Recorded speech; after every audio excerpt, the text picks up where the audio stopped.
Hello and welcome. I'm TJ Walker. Thanks for joining me today. We are live. This is the place for you to ask any question you have that relates to communication skills. If you're here for the first time, I'm TJ. This is the TJ Walker Success Channel, where we try to help make you more successful in life and business by improving your communication skills and by building your confidence in your communication skills. That's what it's all about. So, any question you have, post it.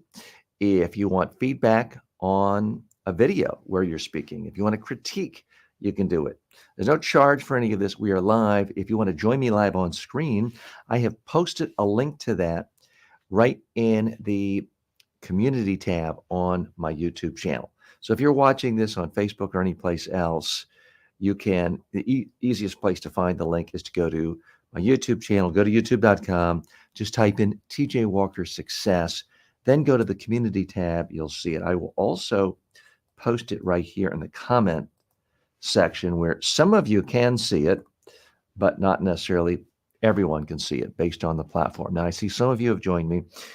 We're going to jump right into questions today. So if you have a question, I'm going to answer it. It's really that simple. There's no guest today. Very soon we are going to start having a lot of top tier guests on this program. It'll be available to you live, but also recorded videos on demand. But for right now and for most of this week, it's going to be really going deeply into questions. I'll be giving long answers to questions. By that, I mean typically 8 minutes or more, but I'll also be giving very concise answers, sometimes 30 seconds or less, sometimes 15 seconds or less. So I'm trying to mix it up, being totally transparent with you. I am going to be doing things here that have multiple purposes.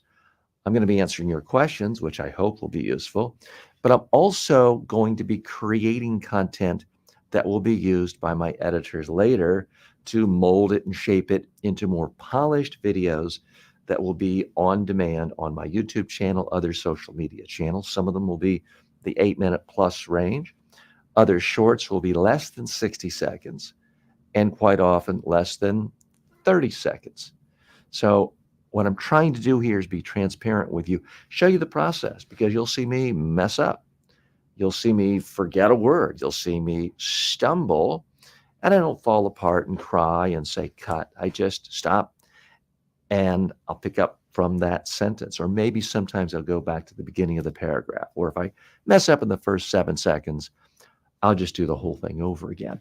I'm hoping that this motivates you to make your own videos online, to make your own online courses, to be a creator. I'm hoping to demystify this process because really it's just talking. Yes, there's an art form of the editing and graphics and music and all that. And I'd say I'm not an expert on any of that. There are a lot of very talented people who will do that very inexpensively, or you can learn how to do it yourself. I've opted for the first path.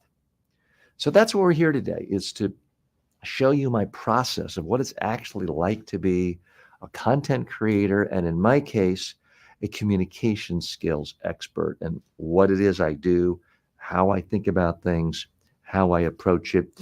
Later on, if we have time, I'll be not talking about the Amazon Influencer Program, but I'll actually be making videos. And you can see the whole process of how to make an Amazon Influencer product review video /ad/affiliate ad, because that's really what they are. We've had a few folks join us today. Joffrey says hello. Good morning from Uganda, the Pearl of Africa. Always happy and exciting to see people joining us from typically North America, as you would expect, but also Africa, also Europe, also Asia, occasionally Australia we have, and sometimes South America. I have had students from Antarctica, but I haven't had any watching recently. So we're very happy to have a large worldwide audience, because something that brings us all together is communication. Human beings everywhere have to communicate. And I'm certainly not perfect in every way, but this is what I do all day long for a living. It's not that I want you to accept it blindly, but I do hope that you can at least listen to me or watch me and think, okay, hadn't thought of it quite that way. Maybe I'll try it. Other times you may say, well, I saw him do it that way. That's the last way I would want to look. That's awful. Now I know how to do the opposite of that. If that's what helps you, then that's perfectly fine too. Barb says hello, and Barb says one of your Udemy students asked me where to find your public speaking schedule. So I mean, I'm doing public speaking right now. So what I'm trying to do is 9 to noon Eastern time. We got a late start today. There were some just other emergencies. And I know I have to stop early today because I have a conference call with a prospective client, a CEO of a major technology company. So what we're attempting to do is create a schedule. And I know, Barb, you're not a fan of this yet, and we'll talk about that offline. But what I'm attempting to do is to create a rhythm here where people can more or less count on me if it's not a holiday or a weekend or I'm traveling, then I'm going to be here with you documenting the journey of a content creator and a communication skills expert. And it's going to be roughly 9 to noon Eastern time. And beyond that, I do come to you not once, not twice, but typically 3 times a day with 3 separate produced videos, 1 long one and 2 short ones.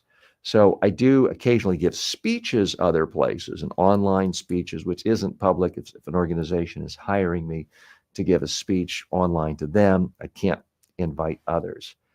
And pretty soon we're going to start doing public workshops again. We'll post that. So hope that answered the question.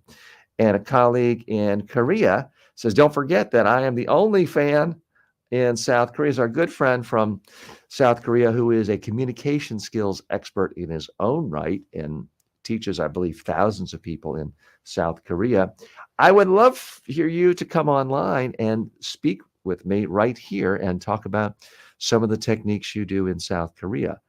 I have never been to South Korea. I'm hoping next time I go to Asia, I can stop by.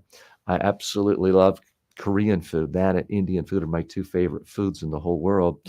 And at one point, I did have a partnership with a major women's university in Seoul who became Media Training Worldwide Korea. This was now more than 10 years ago. So I've had a lot of students and people affiliated with Korea, and they have come over to the United States for training with me. But I would love to chat with you and talk to you. Sandish says hello. Anyone with us, I'm going to give you about 30, I'll give you 60 seconds. If you can post a question right away, I'll go to you first. Otherwise, I'm going to go to a question that was submitted to me by ChatGPT. We do live in an artificial intelligence age, and it can't replace everything. It's not going to put us all out of business anytime soon, although 100 years from now, who knows? But it does a great job of gathering sentiment from every corner of the internet, sometimes with distortion and bias, I'll grant you that, but it also synthesizes things in a way that can give you a different perspective. So that's what I am going to do today is answer some questions that relate to communication skills that were generated by ChatGPT. Sandra says, can I join? Yes, you can. I posted it in the comments. I'll post it again. It's also in the community tab on my YouTube channel. It's a post to the link StreamYard. StreamYard is the platform I use that allows us to have high quality live video to stream not just on one platform, but on a lot of different platforms. And it's a way to easily let guests come on, whether I'm interviewing a best-selling author or letting you on. So, Sandish, if you want to join and pose a question directly, that's always better. All you have to do is click on that link I just put there for StreamYard. You then show up on the bottom of my screen. I click a button and I see you, and we all see you, and we can hear your voice if you turn your mic on. We can see your face moving if you turn your camera on. You can always come on and not turn your camera on and just put your voice on if you like. And it's up to you. So That is what we're here doing today. Okay. Any questions you do post, it might not come to you for 10 minutes. That's okay. Post your question and I will get to that. But meanwhile, I'm going to dive right into the first question. What are the best practices for delivering constructive feedback to a colleague or subordinate? Research according to ChatGPT says that that is a very big concern with people around the world. So I'm going to hit record. Those of you joining me for the first time, I'm recording things through a mixer for things I think my editing team will use later, and they need the highest quality. Everything we're doing here right now is also recorded on StreamYard, and you'll be able to see it later on a number of platforms, but specifically YouTube. But periodically, I'm going to be hitting a mixer and hitting record. And it's not because I'm a technological genius. It's just if I had to wait until I got funders and advertisers and sponsors to hire a big team, that gets you into a situation where there's a whole lot of chicken and egg issues. And I decided to just hop right in and do the best I can. You'll see warts and all. Sometimes I'll make a mistake. Sometimes I'll hit the wrong button. Sometimes I'll think I'm talking to the right camera and I'm actually looking at the wrong camera the way I'm doing it right now. So that's really what we're all about. Okay, so I'm going to hop in. I'm going to do a long form video answering this question. So if you post comments in the next 10 minutes, I won't see it instantly, but I absolutely will see it. And I don't mean to seem disrespectful ignoring you. So please feel free to leave comments. If you want to hop on, you can do that as well. Okay, so I'm going to go to camera 1, hit record. And again, the question is, what are the best practices for delivering constructive feedback? Center myself. Look at my time. So what are the best practices for delivering constructive? We talked about this earlier, and that's a perfect example. You make a mistake in the first 10 seconds. Don't edit it out. Just hit delete and do it over. Start from scratch. So what are the best practices for delivering criticism and feedback to colleagues? Oh, you need to walk on ice right there. Now, I'm not suggesting you shouldn't give feedback or criticism to colleagues, but you do need to be profoundly careful because there are a lot of ways where you can help your colleague, help your relationship with your colleague, help yourself, and help the organization. So I in no way am suggesting you shouldn't give feedback or criticism, but you need to be careful because we are all human beings with egos, with emotions, and they are fragile. All of us, every one of us, there's no exception. So if someone asks you for constructive feedback, for criticism, first of all, you should say thank you. Don't just say, oh, I don't know, I don't do that sort of thing. You need to, first of all, acknowledge them. But please make sure they're asking for feedback or constructive criticism. Now, if you are their boss, that's a separate issue. We'll deal with that in a moment. But the first thing you do want is, if it's a peer, a colleague, just someone else in your industry, make sure they want constructive feedback. A lot of people do not want constructive feedback. And it doesn't matter how good your advice is. Doesn't matter how accurate it is. It doesn't matter that, hey, I'm just being honest. None of that's going to matter. All you're going to do is alienate someone if you just give constructive feedback, typically, especially if there's even a hint of negativity. Now, if it's entirely positive, sure, no one's going to be offended by that, and it may be very helpful. Now, the thing you read in all the books and the simplistic information is do the donut. Give them one positive thing, a little bit of criticism, and end with something positive. And it's not that that's horrible advice. It just is a little too superficial. If you're giving someone feedback and critique and trying to help them, it's very important that you connect emotionally with them. They need to know before you even start that you're trying to help them. And the way to do that is by first asking a few more questions, asking, what is it you're trying to do? Where do you feel you're strong and weak? Where do you feel like you need the most feedback? Because if you just start critiquing someone's dress and they thought their clothes were great and they want critiquing of the message or a PowerPoint slides, there can be a huge disconnect. So do some probing with them and really figure out what are their insecurities. They may say, well, I just feel like I look nervous or uncomfortable when I stand up to speak, if they want feedback on their presentation, for example. Listen carefully, but here's a chance for you to bond with them a little more and let them know, hey, I remember my first speech. I stood up and all of a sudden my ear is sort of twitching and I'm feeling these weird things in my ear because I was nervous. If you share a little bit of vulnerability with your colleague, they're going to let their guard down. They're going to feel like you're a real person, you're trying to help them, and it's not intimidating. It opens them up to your feedback. Now, when you are giving constructive feedback, it does need to be constructive. It doesn't mean everything has to be positive. It doesn't mean you ignore horrible flaws and you just try to make them feel good. That's not actually constructive. If someone is giving, in my case, an awful speech, an awful presentation, it doesn't help them to say, oh, you were great, you were fantastic, you were wonderful, everything was fantastic. That's not helping them. So you've got to give honest assessments, but you have to do it in a particular way.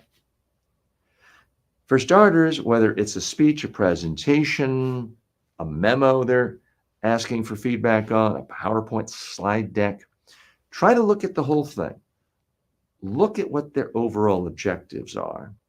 And for starters, even though it's cliched advice, it is true, start by telling them exactly what they are doing well.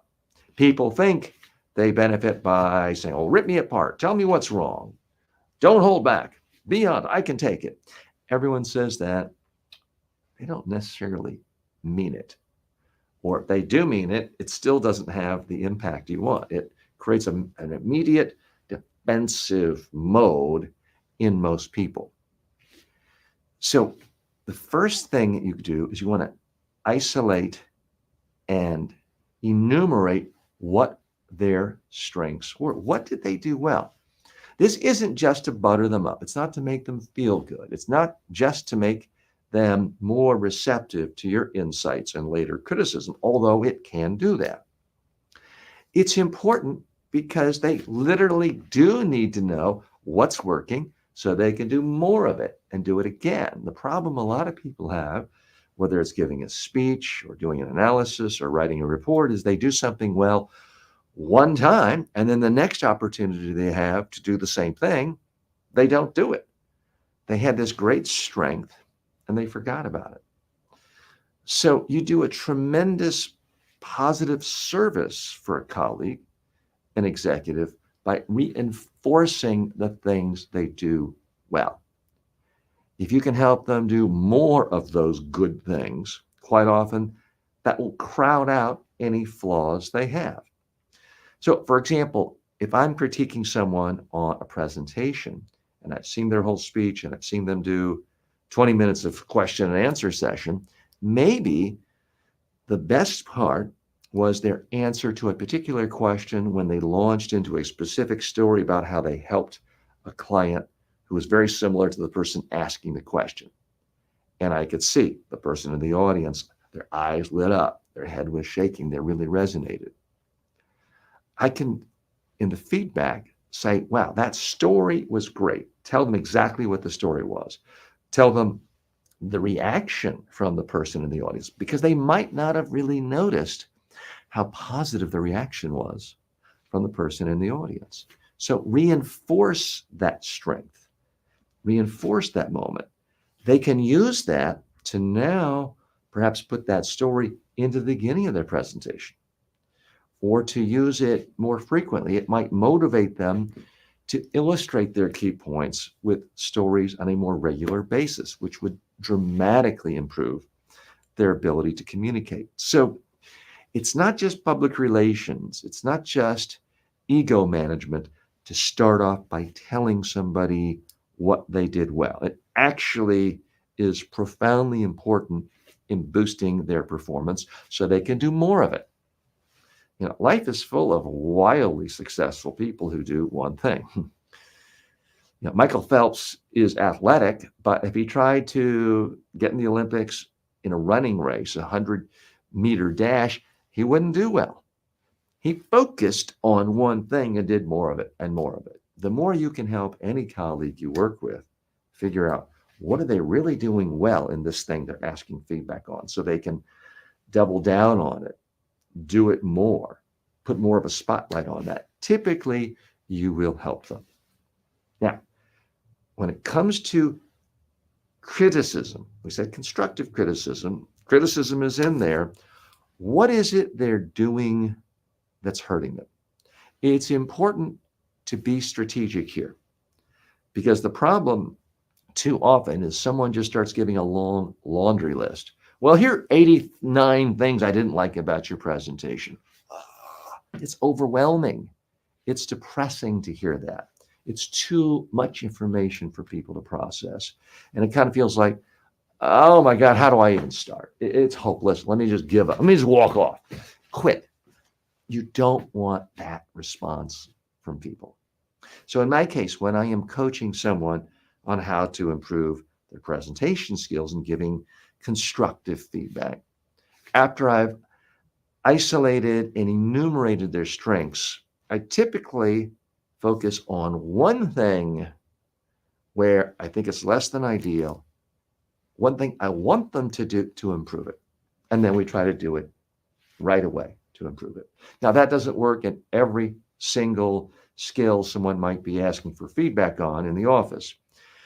But the more you can focus on one thing that is less than ideal and then go right to a specific suggestion that you think is realistic for them to try to do, to implement, that's where you're most helpful. If you just say to someone, well, you're really coming across as young and inexperienced, that's a problem. And then you go to the next thing. And the person you're coaching is 23 and is relatively young and inexperienced compared to other people in your organization. And all you did is list that. Well, what good is that? What are they supposed to do? Are they supposed to dye their hair gray, pull their hair out like mine? Are they supposed to paint wrinkles on? No. So that's not particularly useful. Now, if you want to say something to the effect of, you seemed slightly tentative, which might make someone doubt your experience. So I would urge you to quickly give your case study about that huge success you had last month that demonstrates your experience. That would be helpful. It's okay to have some criticism, but you need to give people a specific path for improving. That's what is essential. And finally, it's not that you want to put a cherry on the top or make everyone lovey-dovey at the end and feel good, but it is helpful to let people know that, hey, once you correct this issue and you do this one thing, you have enough other strengths that when you put it all together, I think you're going to make a great impression, or you're really going to excel, or these good things can happen. Obviously, you don't want to predict, now you're going to be the CEO. But if you can paint a path for how their improvement can help them, it's going to make them feel better, number one. Number two, it's going to increase the likelihood that they follow your instructions, that they take your feedback seriously, and that you actually help them. And that is your ultimate goal. Okay, so that is sort of the long version. I think I went just a little over 10 minutes for that. I'm going to do a sort of a short version of that. Again, if you have questions, feel free to toss them out. Now, Sandus mentioned in the comments section that he's unable to use it through Chrome. I've never heard of that problem. I believe I'm in Chrome right now. So I don't know if you want to do a refresh.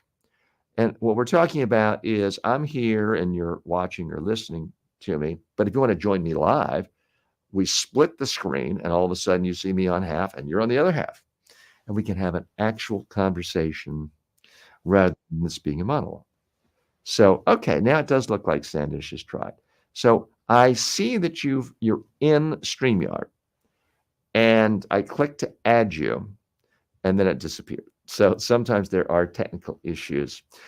See if you can try that again. I will bring you in, but before that, I am going to try to do a short version, something that could be used for YouTube Shorts, TikTok, Facebook Reels, all of that, on the same topic, but to do it in less than 60 seconds. I'll go to camera 2.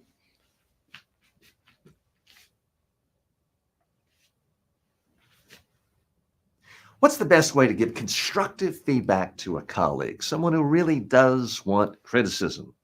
I'm going to redo that one. I didn't like that.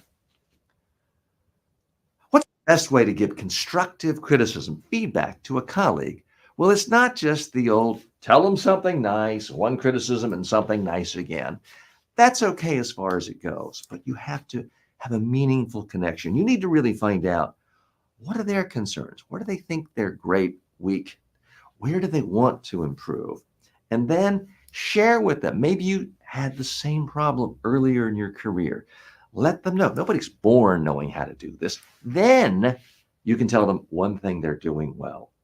Now, for the criticism part, it's critical that you don't just say, well, you're coming across too youthful, and then go to the next thing and list 10 things. No, focus on one specific thing you think they aren't doing as well as they could. Then give them one specific tip on how you think they can improve. That's the way to do it. Okay, so that is sort of the short form way. Okay, now we have Sandish. I'm going to add you to the stage. I see that your microphone is on mute. So if you can, there we go. All right, and Sandish, you don't have to have your camera on, but if you'd like to join us, you can. Some people prefer not to, or they've got, kids running around half dressed and they don't want to. That's perfectly fine. But Sandish, if you can go ahead and tell us what's on your mind, happy to hear from you. Hello, Hi. am I audible? Yes, I Am, can hear you. Tell us, where are you joining us from today, and what are you working on? EJ, first of all, good morning. And Thank I'm you. not from America, so maybe my English accent is little bit different. So forgive me for some mistakes because I'm doing the live conversation at live first time in my life. You sound great to me. I understand you perfectly, and you sound like a lot of my friends and colleagues and professional associates based in India and Pakistan. So I'm assuming you're from one of those two countries? Yeah. Great. Great. Well, your English sounds great. And I appreciate you being candid and forthcoming, but also, sorry if this seems rude, don't do that. Just talk like you're confident and like you think this is going really well. Please continue. Okay. Thanks for your advice, and Mhm. I'll keep it in mind Yeah, you every sound time great. I speak to everyone. Hmm. And my question is that media training, or maybe these are large scale programs, maybe a common man, like a man or student like me, never get a chance to speak to that much audience like you do, or thousands of people, lakhs of people. But everybody has conversations in life which are unscripted every time. Hmm. So is there an is pardon, sorry, is there are any of the key points which we need to keep in mind to make the conversation good and happy enough, so that we can converse properly without wasting our so much energy? Hmm. Well, the number one thing to do, frankly, is doing exactly what you're doing right now. You didn't just sit and watch. You didn't just watch a video and sit back. You didn't turn old TJ on live while you're answering email. You got on and talked to me. That's the number one way to build your conversation skills, your ability to communicate, is you hop right in. You didn't script out what you were going to say in advance. You just came on and we started talking. That's really the most important thing you can do to build your communication skills. And don't wait until you're perfect. There are plenty of people, especially in the United States, who study French or German or Spanish for 6 years, but they've never spoken a word of it. And then they go visit a country where that language is spoken and they don't say anything. And it's as if they had never studied a day. And there are other people who never spent a day studying a language. They go to the culture and they go to a country where they speak that, and they just spend all their time in restaurants or museums or social places talking to people. If they've got to look at the dictionary, they'll look at it, or they use an app, but they spend hours a day actually speaking, making mistakes, sometimes ordering soap to eat rather than soup. They occasionally make a fool, but they get instantaneous feedback and they learn incredibly quickly. And sometimes they become fluent in a very short period of time. My one sister became completely fluent in Spanish because she lived in Spain for 6 months and spent all of her time talking to Spaniards. She didn't just spend her time talking to other Americans and watching English-based TV. She actually spent her time talking to people every day. So that's really the best way to learn conversational skills. Remember, it's not that every conversation has to be so deep and profound. There is an important place for small talk in this world. Small talk just means you're not saying, so what's the meaning of life? It's anything that can bond two human beings, whether it's the weather, whether it's sports, whether it's, hey, the coffee here is pretty good. Anything that allows human beings to connect at a personal level, something positive, light, or fun. How many languages do you speak, and what is your first language? Is it Hindi or Sanskrit, or what is your first language? So my first language is Hindi, and this is my secondary language. Mm-hmm. And I can also speak and understand little bit Gujarati and Tamil. Okay. So you're way ahead of me when it comes to language skills. That's fantastic. Thanks for And your guidance. And sorry to interrupt, but I have another questions which sure. came right now in my mind that you are a media trainer, and I sometimes we caught in a situation where we don't want to give them data or specifications about any subject Mm-hmm. like our personal things, and they are trying to make conversation pin to the point, asking for data like you have seen in media also that in interviews they are scrutinizing any CEO or person trying to get information that they want. Uh-huh. So is there any polite way to, without being arrogant, we can dodge a question and make the interview in our own way, not Sure. they running the interview, but we are running the interview. Mm-hmm. So, because people come to me all the time and say, yeah, how do I control an interview? How do I control an interview? And my response is, I don't know. I can't teach you how to control an interview. That's the bad news. The good news is you don't have to control the interview. All you have to do is control your own mouth. I have a rule with journalists. I don't tell them what questions to ask, but they don't tell me how to answer. So someone can ask anything they want, but I can answer on my own terms. Now, the art to this is doing it in a way where it doesn't seem like a dodge. You want a fair-minded person who saw the question, saw the answer, to feel like, okay, you answered it in a fair way. So quite often, and by the way, what you're talking about is a part of media training. It is one of the four fundamental pillars of all good media training, what I do. And there's a lot of different ways you can learn how to do this. So, for example, people hire me for a day to conduct a media training. That can be $10,000, $20,000 a day. People might hire one of my associates to do an in-person media training workshop. Come to them, $8,500 a day. People might do one of my online media training courses on Media Training Worldwide. Could be $500-$600. They might take one of my courses on Udemy, $9.95. They might take my complete media training course on Udemy. And if you're in India, it's typically, and I believe today it's on sale for about $4.95.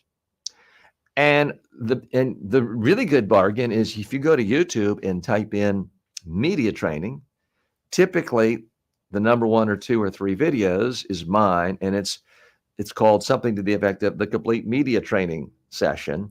It's 56 minutes long, and there is about a 5 to 10 minute segment just on how to answer tough questions. And it's completely free. It will cost you absolutely nothing.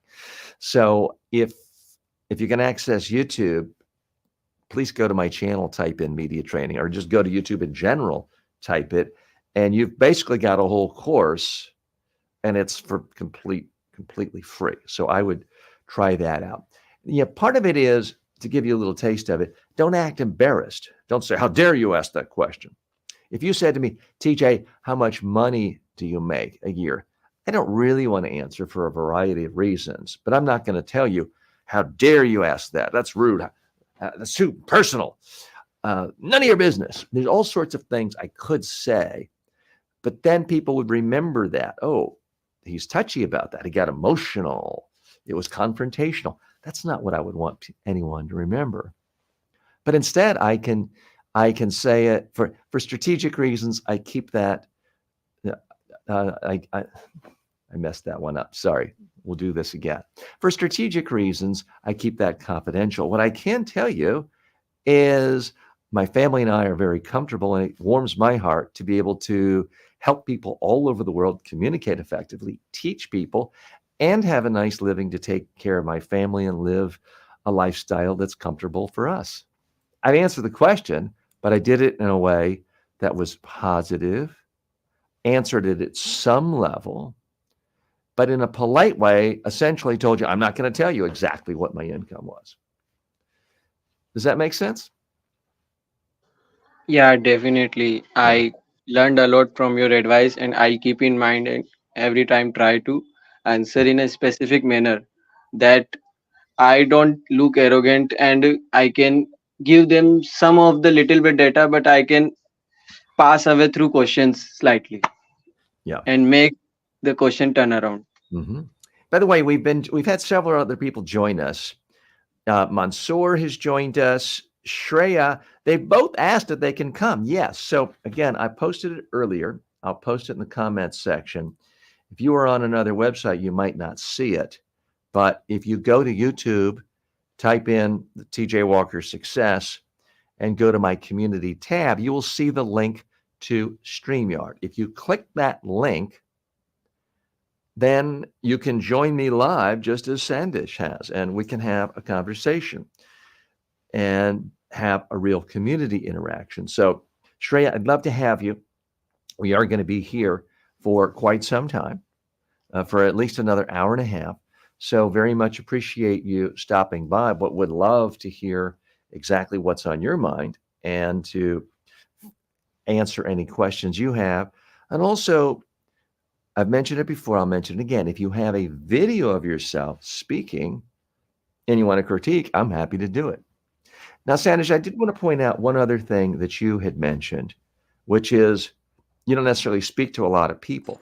If we were talking, 10, 20, 30 years ago, I would know what you meant. But these days, anyone can speak to a lot of people all over the world if they just communicate regularly on social media, make videos. And you may have a full-time job working for Tata Consulting or Wipro, something like that, and just decide you want to teach people how to make the world's best biryani and just do a channel, and you might have millions of people watching you, learning your recipes for biryani.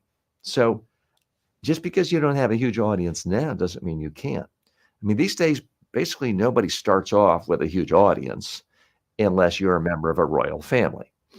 Everyone else, we're doing it one video at a time, one day at a time, one new audience member at a time. Speaking of which, if you haven't subscribed to this channel, I'd really appreciate it if you would.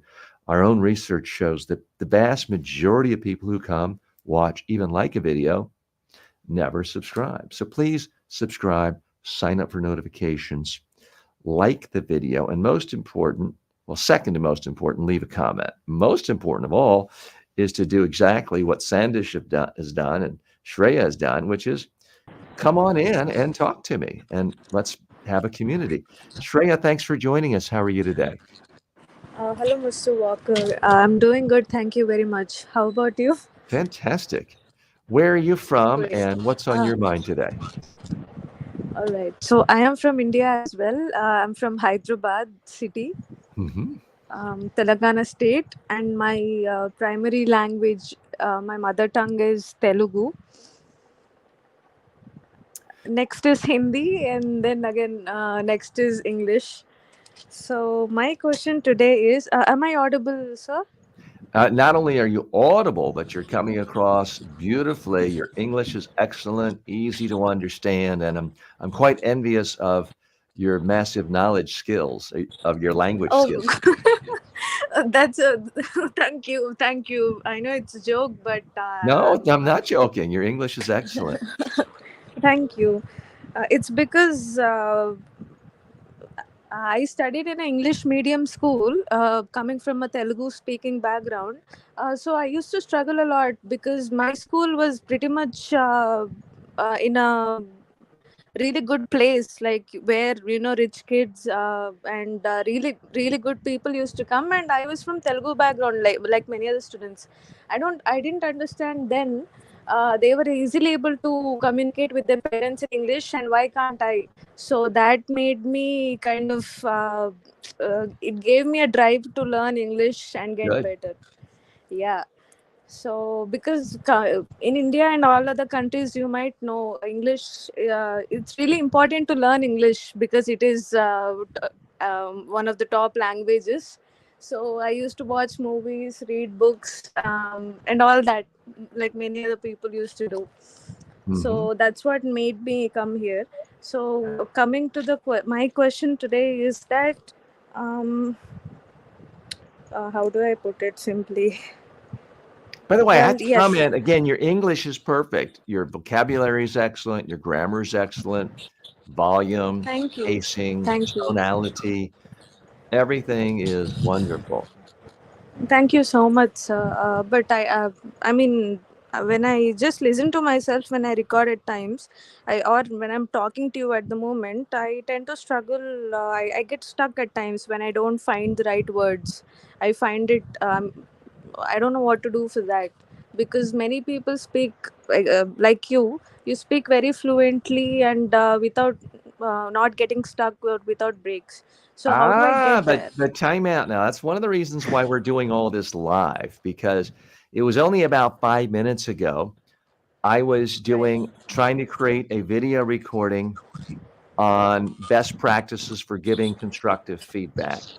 And I was 7 seconds in, and all of a sudden, my mind blanked on the word feedback. And I said, I'm going to stop. I'm going to redo it. So it happens to everyone. Don't Right. put so much pressure on yourself. In fact, if you don't mind, I would like to do, before I forget, I want to do a quick short form video answering that question because it's such an important one. Mansoor, I see you're waiting in the wings asking to join us. I've posted the link. Please come on in. I do want you to join us, Mansoor. And Shreya and Sandish, I'm gonna take you off for 1 minute, but I'm not kicking you out. I want to answer that question in a short form video that I can use to be edited later for Sure, sir. viewers. So hang on just a minute, and I'm going to mute you as well, if you don't mind. There we go. So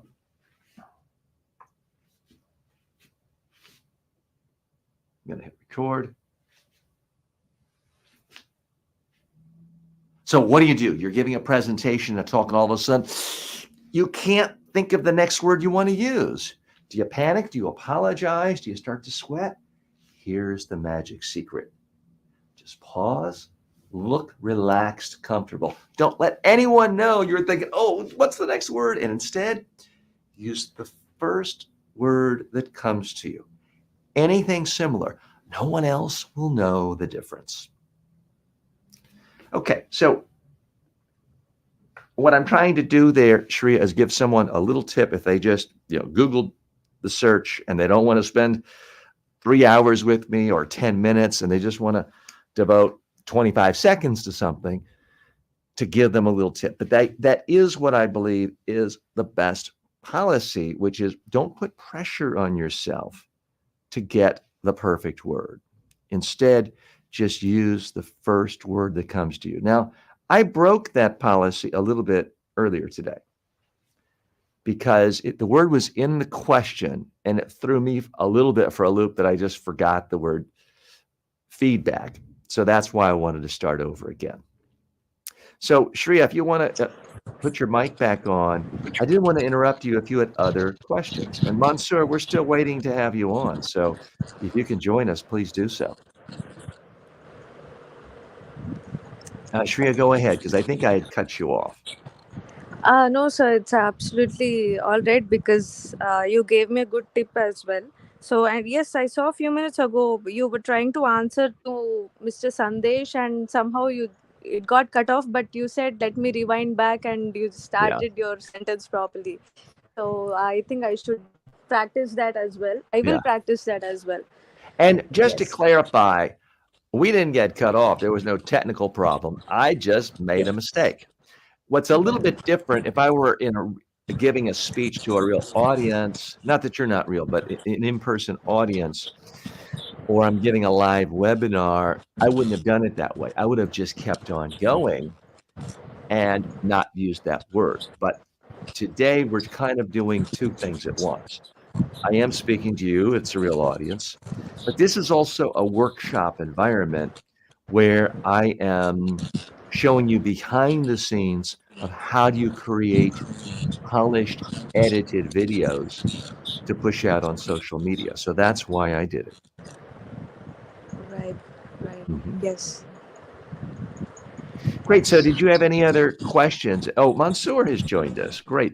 But Shreya, we'll add him. But first, I wanted to give you an opportunity for any other questions or thoughts you have.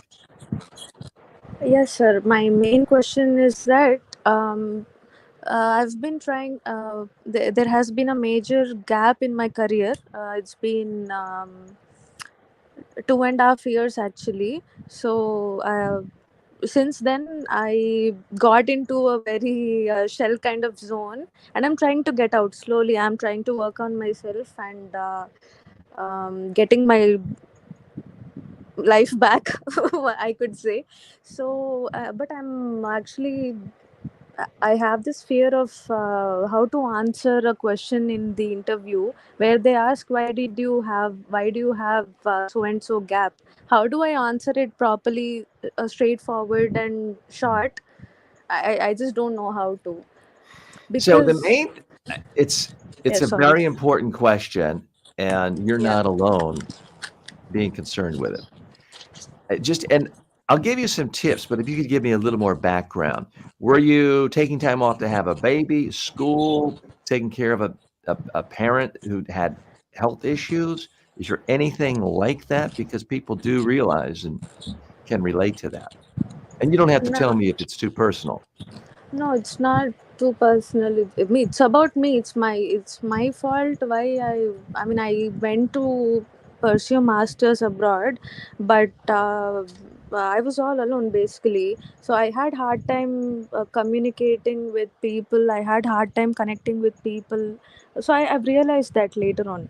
So that one by one, the gap got increased, and yeah, somehow I lost my confidence and I couldn't do it. So I just got back to my home country, and since then it's been kind of depressing and stuff.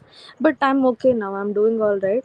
But to Great. kickstart my career once again, um, what And do I what is answer? How your do I what answer? is your career? Are you currently job hunting? Is that what So you're I did my bachelor's of technology in computer science. I'm a Mhm. graduate in BTech computer science background. I went to London to pursue my master's in data science, which I couldn't complete. So that has been a blank or incomplete period in my career so far. So it's a huge thing for me, but I'm unable to get over it. So Mhm. how do I crack this question? Because I know that whatever we tell the interviewer, the next question will be based on our response, right? I mean, some way, sometimes. So how do I tell this, answer that, and close that Hello. question Mhm. once and for all? Could you Hey, please help me, sir? Hang on one second. Mansoor, you're up next. We will be coming to you, and I do see. I'm going to Okay. mute your mic Okay, sir. right now, but I'm happy you're here, and I want to see if we can help Shri at all, and then Mansoor will be coming to you. So,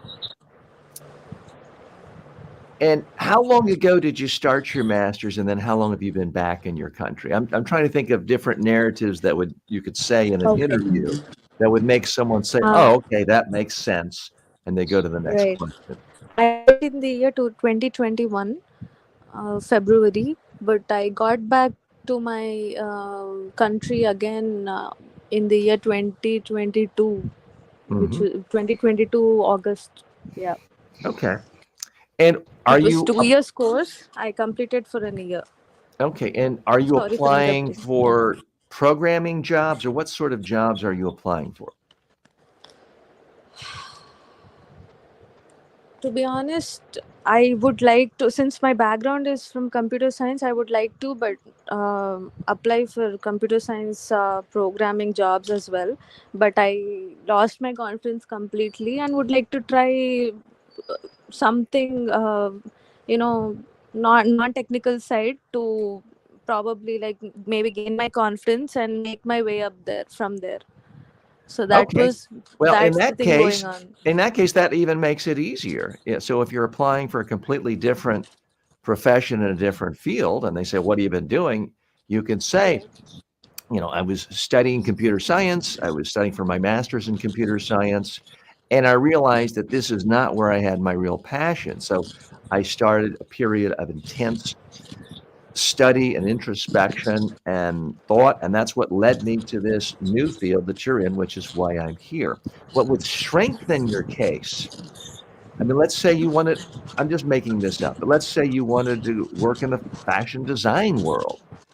If you're applying to work in the fashion design world for a job, rather than saying, well, you know, fashion seems like fun, just say it became a new passion of yours and you've started a YouTube channel and you interview fashion designers once a week.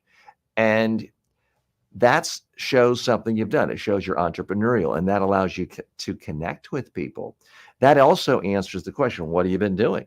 Well, I've started my own fashion media company, which is what a YouTube channel is if you're doing that. Let's say you did want to go into tech. Create your own app. I mean, there are all sorts of programs and AI where you can create an app in a day. It doesn't have to be wildly successful, but put it on your resume that you've started your own app development business. And maybe you create an app for people going through the same thing you did, where it's an app to help people make career transitions and ask them questions and sends them reminders. And you create it out, you create a website, you create some videos talking about it. So you have something to show to people, even if they're not interested in the app. It positions you in their mind as someone already in their field, as someone entrepreneurial, as someone who can come up with a concept for a project and implement it. And it gets you in the game. That's what I want. So you don't have to create an app. You don't have to create a weekly YouTube show. Those are just examples. I want you doing something where you're showing a prospective employer, I'm already in your industry. I care about it.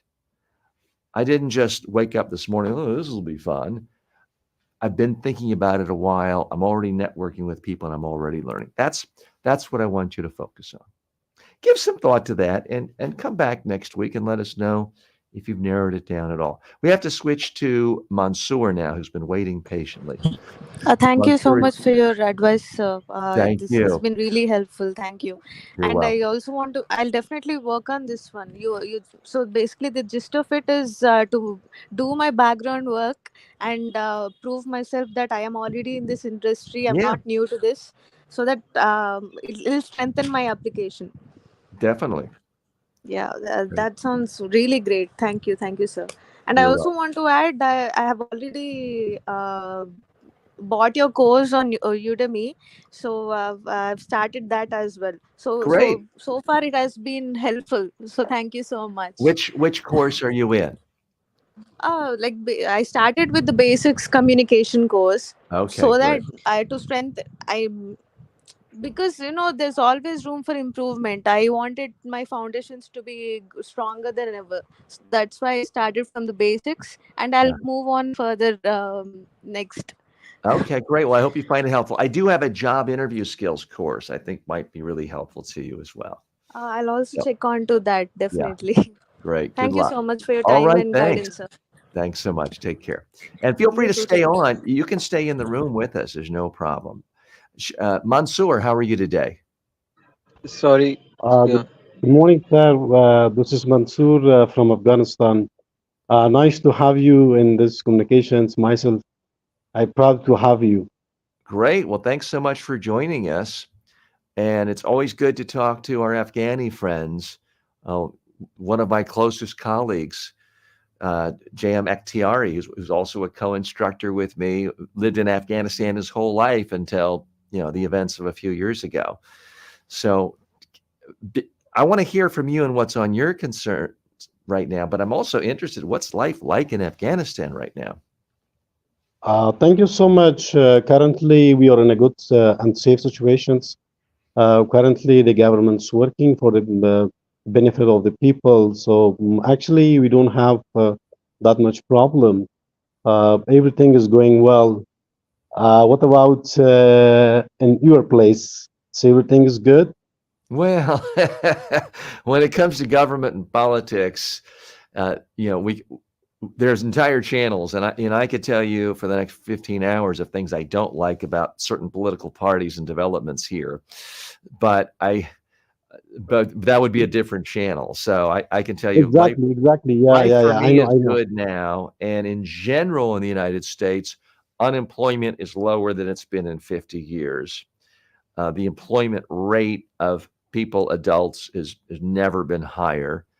The stock market's doing so. By many, many indications, inflation is now low again.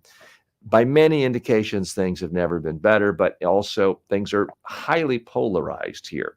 But forgive me for getting us off track. Tell me what's on your mind today. What are you focused on, and how can we help you?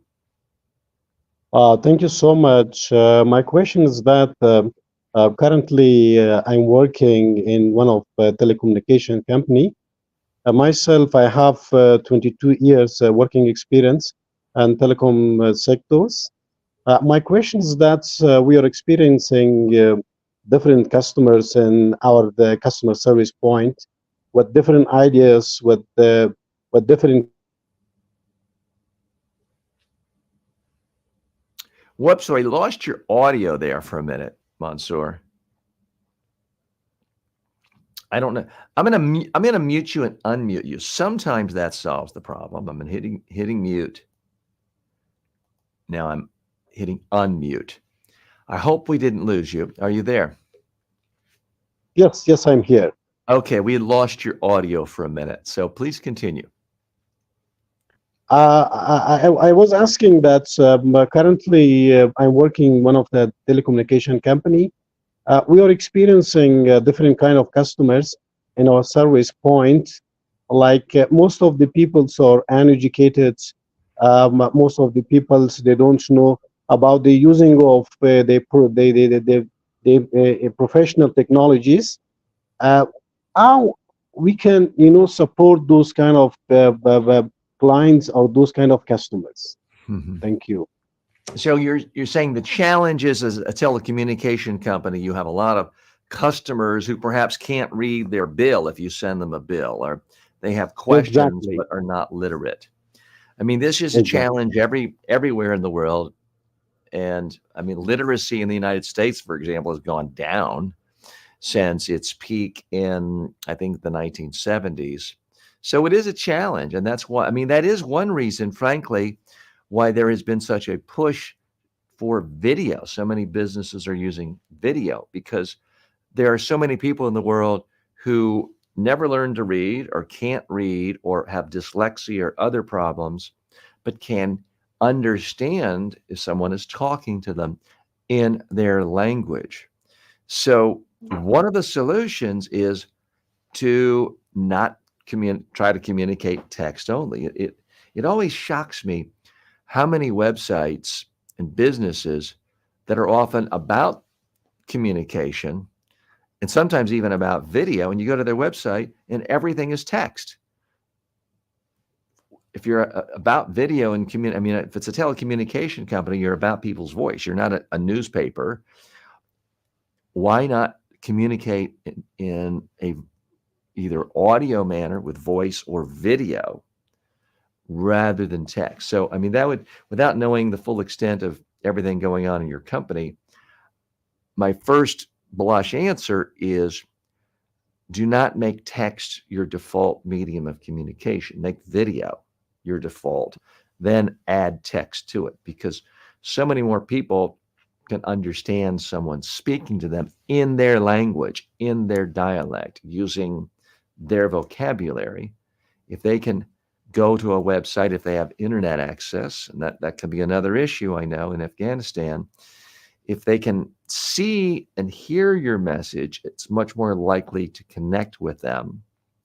And sometimes, cartoon videos, explainer videos, graphics can be very powerful for these situations. Hold on one moment. I just want to let Hisham know, yes, you can join us. All you have to do is click the link that I have posted, and I'll post it again. And you can come right on screen. We'd be happy to have you, Hisham. Exactly. So thanks so much. And I just want to, a couple of you have, Sandish just wrote to me saying thanks. She had to leave, and thanks so much for saying that, Sandish. We're glad you're here. So Mansoor, can you give me a little more background? What's the most common problem you have communicating with the customers with the literacy issue? One thing is lack of communication is lack of knowledge, because most of our peoples doesn't have too much knowledge, and they are not much professionals, because in technology is almost during this 20 years launch in our country. So we need more educations. We need some more trainings. One thing I learned from this communication that beside text, we have to use video. This is a best option for us, and this will make us our business brighter. It is too much good. Appreciate it, sir. Thank you so much. And is the problem right now primarily about being able to recruit the employees you need, or is it because your customers are upset because they didn't know they were supposed to pay their bill at a certain time because they can't read their bill? What's the primary source of tension or conflict? There is no specific conflict. We are not in that situations that people come and make conflicts, but we control everything. My question was that before that, how we can solve the angry customers, those customers who are too much angry and coming, before solving their problems, they're too much angry. Communication skill is a part of this in our life. So this is my question. Thank you. Okay. It's something that I've been giving a lot of thought about, reading other experts. I'll be doing a review of a new book by Charles Duhigg about communication that deals with this issue a lot. Let me try to do a more in-depth answer to that. And Hisham, if you don't mind, I'm going to put you on hold for a minute. I do want you to come on. I'm going to just go on the screen myself. I'm not kicking anyone out, but Mansoor, I want to give your answer, your question, some serious thought for a minute. So I'm going to do an answer on that. I'm not kicking anyone out, but I'm putting myself on full screen for a moment so I can give serious thought to that. And I'm going to switch to camera one. So what's the best way to deal with an angry customer? They're on the phone, they're yelling at you, and the first reaction is just yell back or hang up. The problem is if you're a big major business, you can't do that because it's going to create more problems. They're going to call back twice as angry, and hey, they are the paying customers. The first thing you have to do is listen. Now, this isn't necessarily pleasant, but you need to listen to them. The second thing you've got to do is fight the urge to debate them. You may have all the facts on your side. You had to cut off their service because they didn't pay.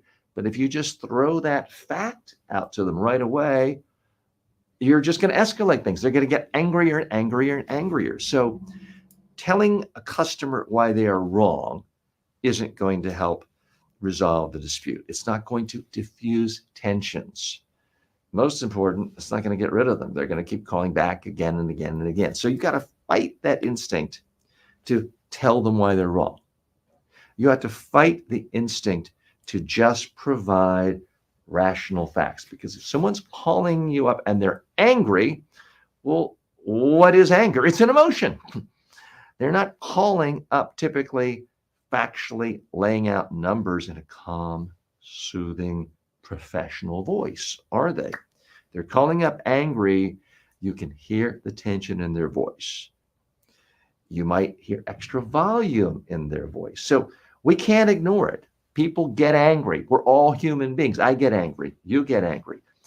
Anger is a part of life. And if you have the job of talking to customers who are angry, you need a solution that works for them and for you.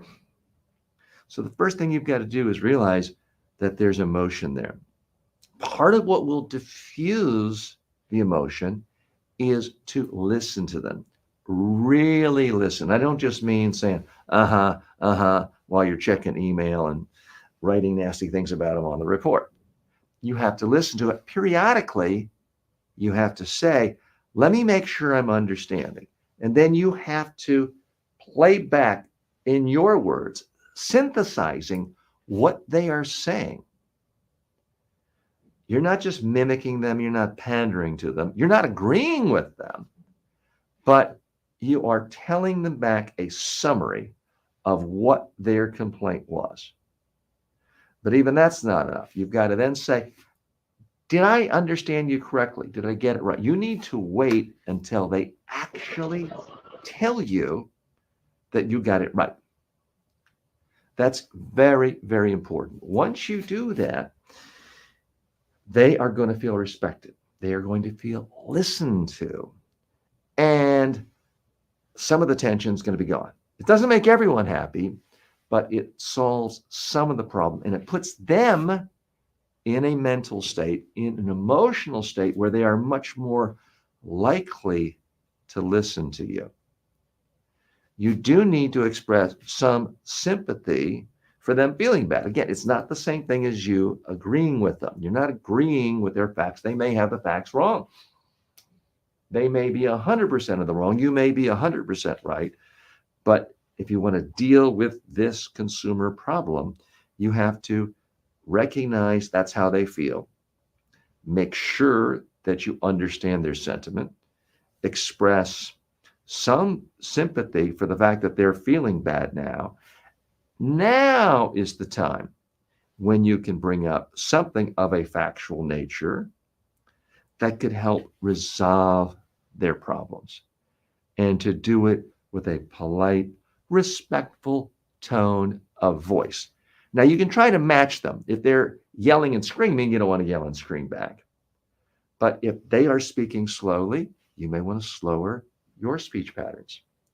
If they're speaking softly, you can soften your speech patterns. This will make them feel more comfortable with you. We're not trying to manipulate them. We're trying to calm them down so we can have an honest and fair discussion to resolve their dispute. So try to do that and try to figure out, is there some common ground? Is there a simple solution? Sometimes if someone is in the wrong, they forgot to pay their bill and now they're upset, you cut their power off. If you simply listen to them and acknowledge, wow, I can understand that must have been devastating when you had your entire family over for dinner and the power went out and everyone had to eat cold food. You can sympathize with that. And the mere fact that you sympathized may make them open to the idea of, okay, I got to pay my bill on time. And okay, you're going to pull out your credit card. We can turn it on right now if that is the potential solution. So try those techniques and realize when you've got an angry customer, it's not a time to consider yourself a debate star. Debates don't win.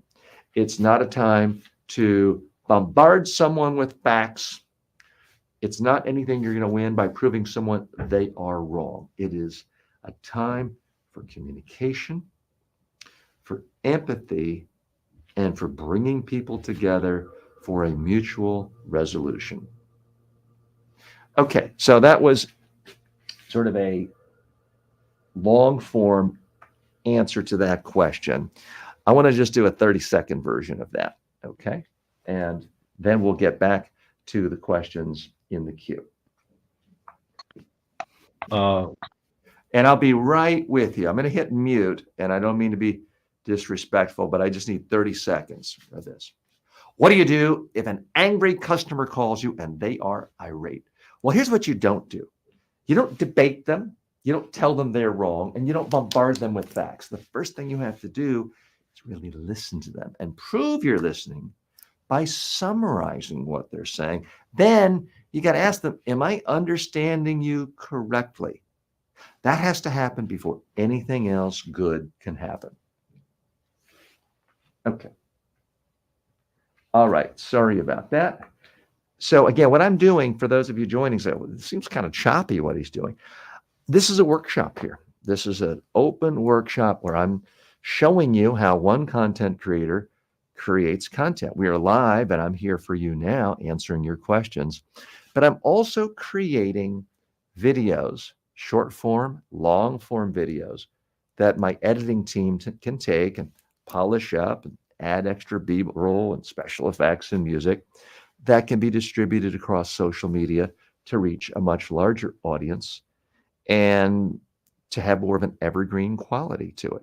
Okay, so Mansoor, I wanted to give you a final opportunity to speak. I'm turning your microphone back on. And Hisham, you're up next as well. So I very much appreciate you waiting. And Thank you so much, Cameron, who, I just want to say hello to Cameron too, who stopped in and watching from Facebook. Okay, Mansoor, thank you so much. Thank you so much for the nice presentations.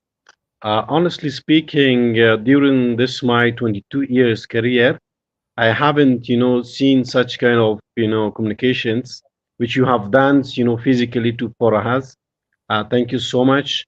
Next time, I will ask my other friends to join, and we will make this page, very professional, and ask more people to join and learn something about their life, about their businesses, about their communications, about the cultures, everything is in communications. So thank you so much.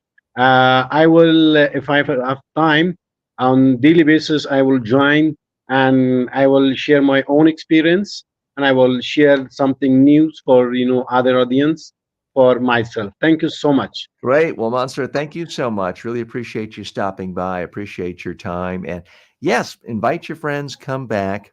And please share the produced videos, as I typically put 2 short videos, 1 long form video on my YouTube channel every day. So if you could subscribe and like, and frankly, leave comments and questions on those videos, that is what is most helpful. So For thanks sure, so for much. sure. Really Thank you so much. appreciate you. Appreciate you Welcome. stopping by. And you're welcome to stay in the room as well. Let's go For sure. to, let's see, Hisham, how are you today? Let's put your mic back on. Hey if you wanna- TJ, Hi. you hear me, right? Yes, loud and clear. Yeah, I appreciate joining with all of you, especially you, TJ.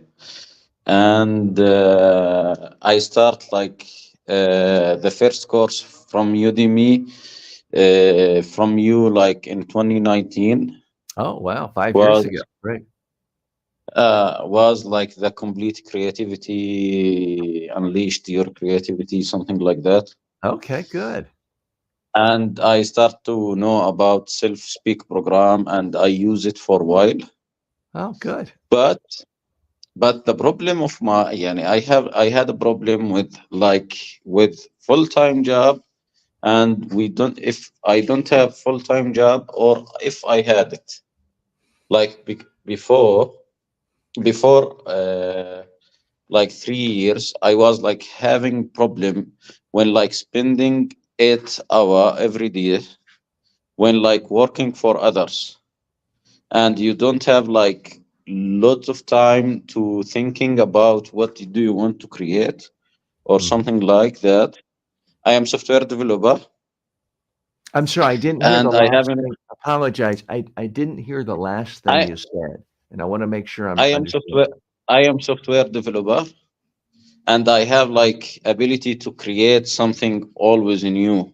And Oh, good. also like I start like as a full-time job, a software developer from 2016, and I have like a lot of ideas. I start in a lot of these ideas, but I never finish it.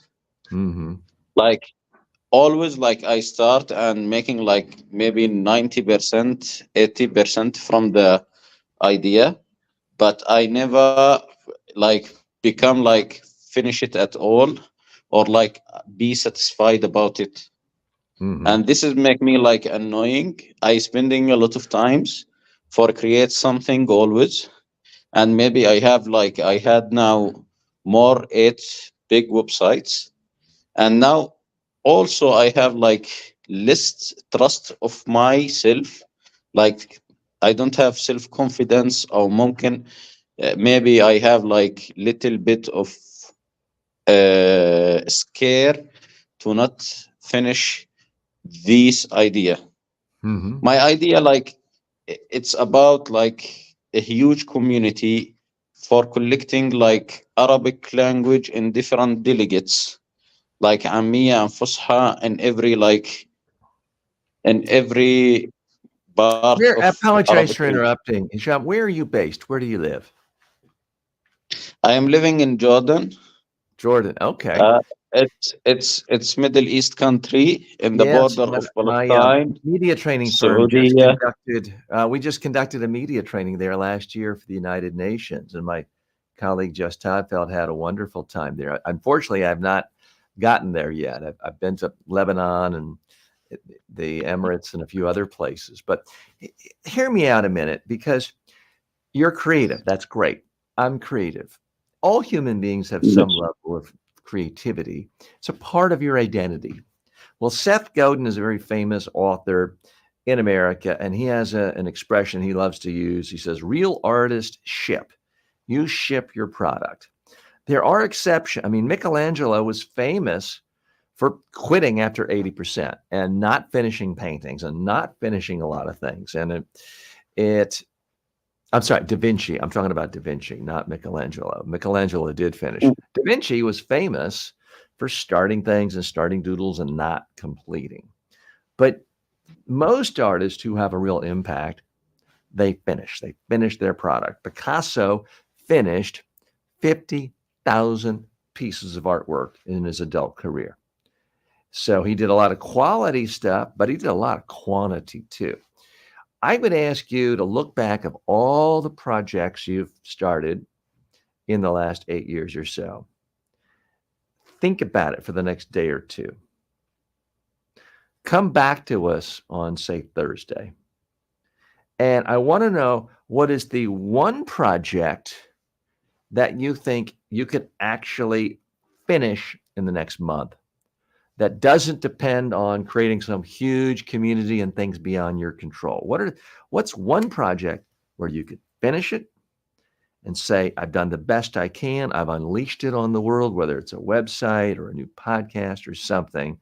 You've launched a book. It could be it could be a PDF book that you want to sell on Kindle that's 35 pages long, and it's all about advice to people on how to be a creative person in the IT industry. But I want you to pick a project, make a commitment that you're not going to do anything else in your free time. You got to do your day job, you got to sleep, but you're going to focus every energy until the project is up, out, and you've shipped it to the world. Make a commitment to do one thing, because even if it's a book and everybody hates it and nobody pays a penny for it, this is going to give you confidence in knowing I can complete a project. And it's also going to give you a sense that, yeah, I can ship things, I can share my creativity with the world, because so much of what you're talking about, and I don't mean to psychoanalyze you, but with a lot of people who start things and stop things, they're perfectionists. They say I'm a perfectionist. Oh, it's not perfect, I don't want to release it. And really what it is fear. I'm fearful that people will criticize me. I'm fearful it's not good enough and I'm going to get criticism. And it's holding you back. Create an online course. If nobody buys it, you haven't really lost anything. I've created a lot of courses on Udemy where I've made no money. And you know what? It's okay, because it was a part of the learning process that helped me get to the point where I could sell a lot of courses for a lot of money. So, I mean, that might be a good project for you, because it's not dependent on creating a huge community. If you have a cell phone that has a video camera, you already have all the tools you need. Make it, and if it could be 30 minutes long, it only has to be 30 minutes long. If you want to be on a platform like Udemy, it's 5 or 6 lectures for a total of 30 minutes. You really could do it before you go to bed tonight if you wanted to. But that's my advice as a creative who feels stuck. Pick one thing, ship it to the world, and start getting feedback. If I had waited till the point where I worked out all the kinks for my studio and my audio and all this, and waited till I had a perfect team, I wouldn't be here today doing this live show. I still have not figured out, why is this light green and that one just turned green and now it's blue again? I haven't even figured out how to make things perfect or even really high quality. But I said, you know what? Let me put something out there, start getting feedback. And some of you are annoyed by my lights, and some of you like it. And I'm still trying to perfect and make improvements and change as we go.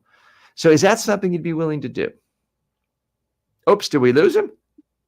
No. Oh, there Hello? you are. There you are. Okay. Mansoor. Yeah. So is that something you'd be willing to do? Yeah, the problem of mine is like I wanna to do something perfect, and maybe I scare from criticize. Yeah.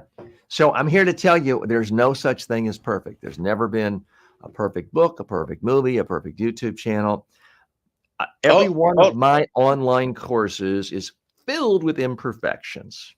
If I'd waited until I Also, could do a perfect course, I never would have started. But I have almost 2 million students. I've helped a lot of people. I'm glad I didn't wait till it was perfect. What you're talking about is insecurity. We all have some insecurities, okay? So everyone has some, but when you say it's got to be perfect, really what you're saying is, I'm afraid of criticism, so I'll play it safe by not ever showing people my work. You got to get over that, and you've got to put something out there. You know, I've done courses before that got horrible reviews. You learn from it.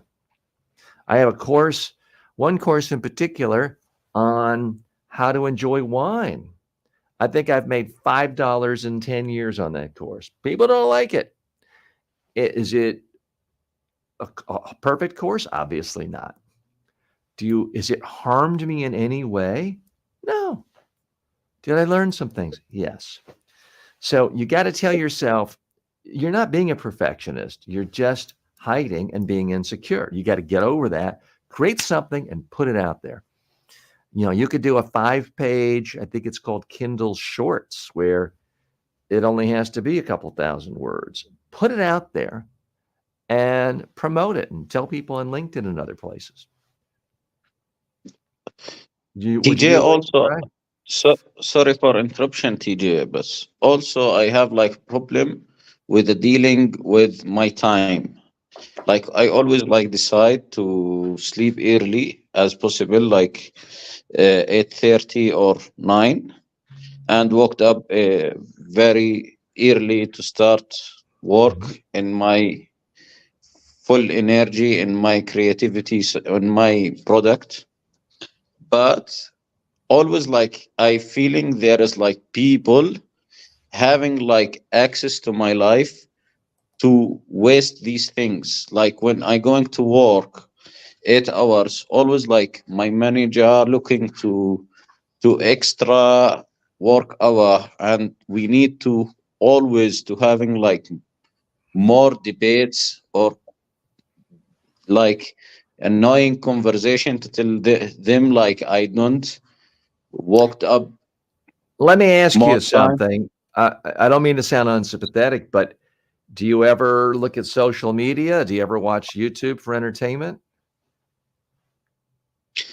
In the past I was having like no distraction, but these days like I feel like lazy and I spend like maybe more 1 hour in social media or something like that. Okay. So I But in want the you to past do I have this. like Here's what I want you to do. For the next week, don't go on social media. And I'm even okay if you don't watch any of my stuff. Just block out the time and say, darn it, I'm not going to do anything until I finish this one project and hit publish or send it out to the world. I don't care what it is. Write a book, do an audio book, create a simple 30-minute online course. I guarantee you, if it becomes a priority, you can finish it in the next week. I guarantee it. You've got time. If you're commuting to the where you work on your bus ride, you can write out the script and the outline. Instead of spending 45 minutes on social media in the evening, you can record yourself doing videos. And maybe you make a course on how to avoid procrastination or tips for perfectionists. And then, quickly read 4 short books on it, synthesize, summarize, give your own examples. But you got a choice. Are you going to focus on saying about the past and your problems, or are you going to focus on the future, trying to do one thing better and smarter to help you become happier and more fulfilled? Because you don't want to be on your deathbed saying, I wish I'd created that. I wish I'd tried that. I wish I'd written this book. I wish I'd created this app. You don't want to be there. You sound like a young man, but the clock is ticking for all of us. So I want you to create something. Please do it. Okay. I've got to hop on to some other questions, but Asham, please check back with us. I am concerned. I do want to see you really enter the realm of being a creator where you share your works with other people. Don't tell yourself you're a perfectionist, because you're not. That's just an excuse to protect yourself from criticism. Let's get something up and out. Okay. Thanks so much. We've had a few other questions and comments come in. When did you find, Shrey asked, when did you find your passion?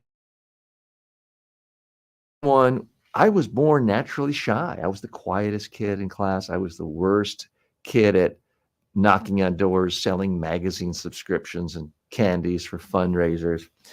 It wasn't until I sort of got interested in student politics when I was in the 7th grade, where I sort of saw the connection. Oh, I'm interested in running for office. And at one point, I wanted to be the president of the United States. So I really saw where communication skills are supremely important, if not the most important skill to have. So for me, it was sort of early on, and 12, 13 years old.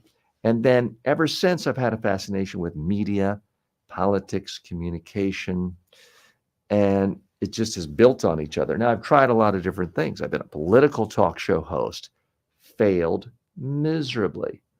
I've been an online web entrepreneur, creating things similar to the Huffington Post, and failed miserably. But always the connective tissue was communication. And it's something I just enjoy reading about and learning about as it develops someone as a human being. So that and personal development are really my passions. But you can develop new passions at any point. I was having lunch with an old friend yesterday. He was laughing at me because I was telling him about my new passion for playing pickleball. I've just started playing that in the last couple of years. It's only recently become a popular sport here in the United States. So you can develop a passion for anything. And about 5 years ago, I developed a real passion, a deeper passion for personal development. Now, I've always had a passion, an interest in personal development, but I got to the point where I was reading almost a book a day of personal development experts and then creating online personal development courses. As one of our friends visiting earlier today came into my complete creativity course. So I do have a lot of courses on that, although I'm primarily known as a communications guy. I do help people in areas of building their creativity, strong habits, discipline, focus. I have courses on all of those things. And if you are interested, if you go to my bio page or if you on YouTube, you'll see links to all of my courses. You'll see links to my Udemy channel and my Media Training Worldwide channel. And you can see all the topics that I teach on more than 200 courses. So please take a look at that at some point if you are interested in a little more structure than what we do right here in these live sessions. Okay. Shreya also says, I have a question for you. When and how did you find out you want to do what you are currently doing? I guess that's kind of a follow-up question. So it kind of relates to the same thing. Part of it is failing at other things and then coming back to something you're good at. So I did have an interest at an early age, certainly when I was in college, of being a successful media training consultant who works with presidents and prime ministers around the world. And I have done that and continue to do that. So there was a part of that, but it's taken a lot of different forms. I'm happy to be here with you today. And in some ways, it's much better than I would have imagined back in the 80s when I thought, wow, I just want to be on CNN and be on this show, Crossfire, and debate. That had at the time almost an exclusively US audience. Well, now I'm able, just today, we've talked to people from India, from Jordan, from Afghanistan, and we're reaching a very interesting international audience. So that's even more enjoyable than what I would have imagined. And it's a lot of fun. Oh, Tick Tick stopped by and said hi. And I saw that you popped in to the waiting room, but popped out. So if you want to join us, more than happy to have you. And let me see comments if anyone else came in. Cameron stopped by. Cameron, good to see you. If you have any questions or comments, please, you can type them. You can also come into our green room through StreamYard and join me live on screen, as so many folks have done already today. If you're just here right now, I know I've already posted it, but it gets easy to lose. I just posted the link again. So if you want to join me, you can do so.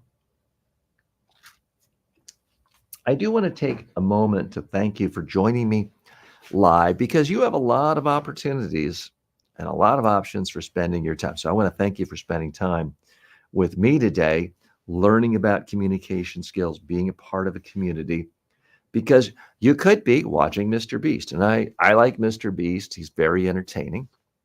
You could spend your time listening to someone doing political rants, telling you how awful the political party you don't like is and how wonderful your team is. That's a popular thing for people to do. Ultimately, is it edifying? Is it really creating growth? Most of the time, no. So I'm very appreciative of the fact that you're here trying to learn, trying to make something better of yourself, and be a part of the community. I would ask if you could do one thing for me. And I'm not going to ask you to hit the super chat and give me 2 or 10 or 50 bucks, as somebody did for me yesterday. Really happy. I've never had a super chat gift before. So thanks for that. But I don't want to spend a lot of time begging for money. What I would ask you for, though, is a little help in something that doesn't cost you any money. So if you can like this video, if you can hit subscribe to my channel. Now, I'm happy for you to subscribe or follow on any social media platform. Right now, we're streaming on Facebook, on LinkedIn, Twitter, X, YouTube, and Twitch. But I am primarily trying to focus on building my YouTube channel. The reason for that is YouTube just makes it easier for creators to really grow long-term, to get sponsorships, advertisers, brand deals, monetize a channel a lot of different ways. So if you are watching this from some other platform, you would really be doing me a solid if you did hop over to the YouTube channel and just typed in TJ Walker Success. You'll find the channel, and that's where you can subscribe to it, sign up for notifications, leave comments. I mean, one of my frustrations is we get so many great comments and questions on these live streams.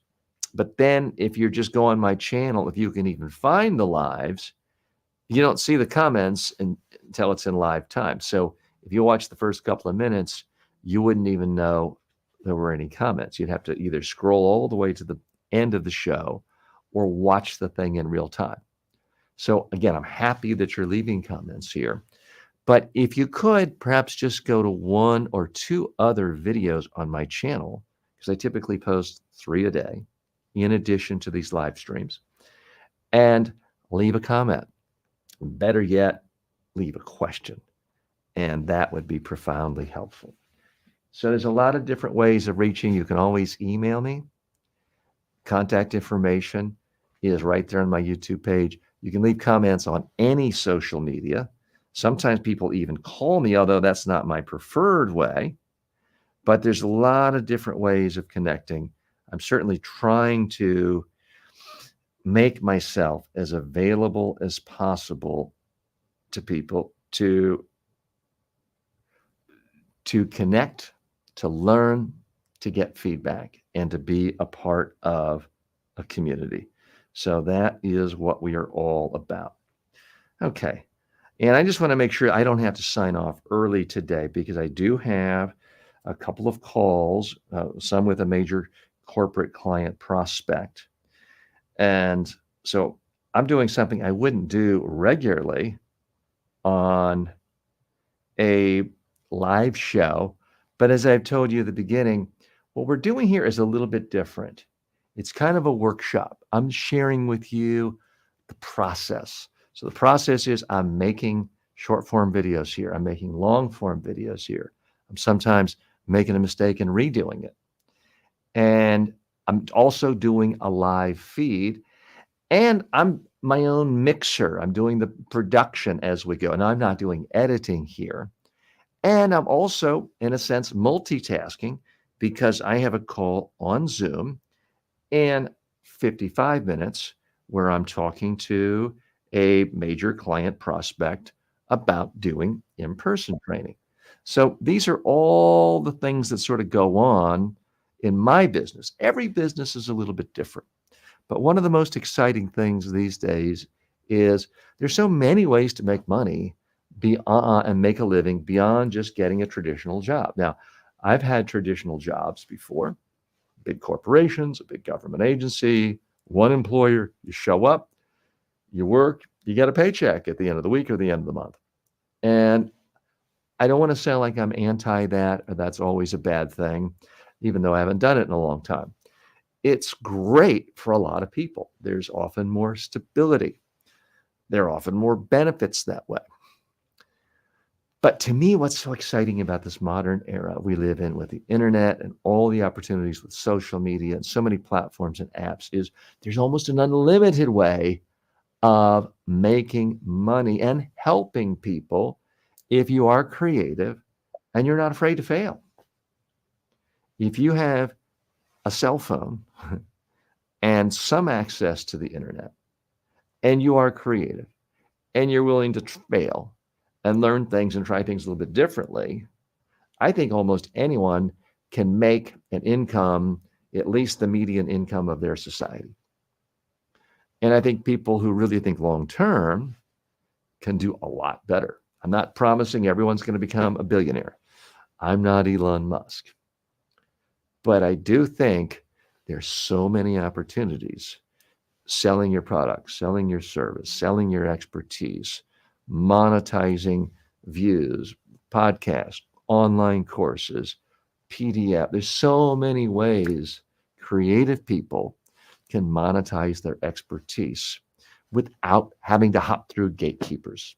Because that's what I had to do the first 20 years of my career, is try to beg TV stations and beg radio stations to let me on and beg traditional publishers to publish my book. And thankfully, you don't have to do that. And I don't have to do that anymore. Let's bring on, so Adam and Shreya Shreya's hopped back in. Adam's with us. Adam, what's on your mind? If you want to unmute your mic, we're happy to hear from you. Tell us, and appreciate you stopping back again. Adam's been one of our regulars. Hey, so how are you? No, just wanted to say hi. So Hi, well, very much appreciate you stopping by. And what are you working on right now? What are you most excited about?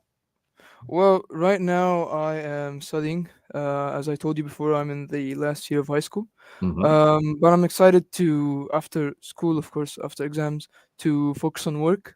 I'm a video editor, and I would love to create new project. And as you just explained, that now with the internet, anyone anywhere with the creativity enough can have an Mhm. impact on the world, and make, as you said, at least the average income in their society.